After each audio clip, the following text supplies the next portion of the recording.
Le coordonnateur des secours d'urgence de l'ONU, Tom Fletcher, est arrivé à Minova ce mercredi pour discuter des besoins et des défis humanitaires. C'est sa toute première étape de la tournée qu'il entreprend actuellement dans l'est de la République démocratique du Congo depuis sa prise de fonction. Accompagné par Bruno Lemarquis, coordonnateur des Nations Unies en République démocratique du Congo, Tom Fletcher a visité une clinique mobile implantée à l'Institut Minova par l'Organisation internationale médicale, corps financé par l'effort humanitaire de la République démocratique du Congo.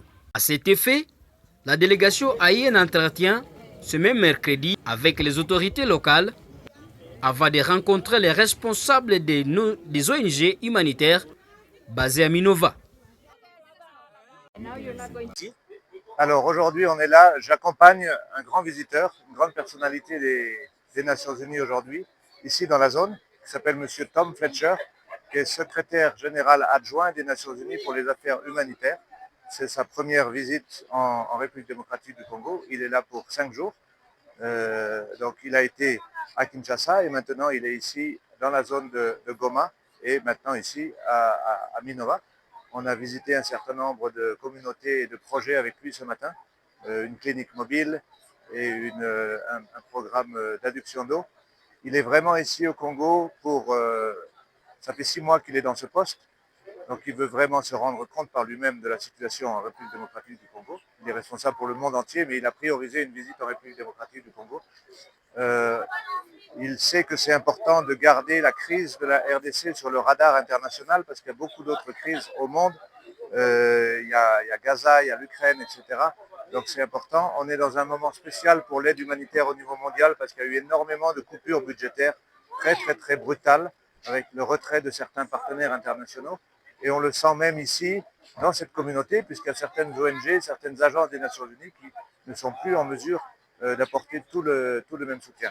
Donc c'est important qu'il soit ici, qu'il puisse parler avec les communautés affectées directement. Comme ça, il met tout ça dans sa tête et il peut faire un meilleur plaidoyer au point de vue international pour l'appui aux personnes vulnérables dans les situations de crise, dans les situations de crise de protection, de crise de déplacement, etc. Ici, on est là vraiment dans le cadre d'une mission humanitaire. Donc, le but des humanitaires, c'est d'apporter de l'assistance aux personnes les plus vulnérables, qui qu'elles soient, où qu'elles soient. Donc, on travaille dans le cadre des principes humanitaires. Ensuite, pour la crise en République démocratique du Congo qui dure très longtemps, il y a bien sûr les processus politiques, les processus de paix. Comme Nations Unies, nous espérons que ces processus portent des fruits très vite, puisque tout le monde, absolument tout le monde, comme on le sait très bien au Congo, demande le retour de la paix. Les gens veulent être chez eux, les enfants veulent aller dans leurs écoles, les gens veulent cultiver leurs champs. Donc la première chose à faire pour qu'il n'y ait pas de crise humanitaire, c'est la paix et la sécurité pour les populations. Merci. La délégation a été accueillie par le secrétaire administratif du groupement de Bouzi qui les a orientés vers différents projets humanitaires exécutés dans la zone, notamment celui d'adduction d'eau dans les villages de Moutchibwe avec l'organisation RHA.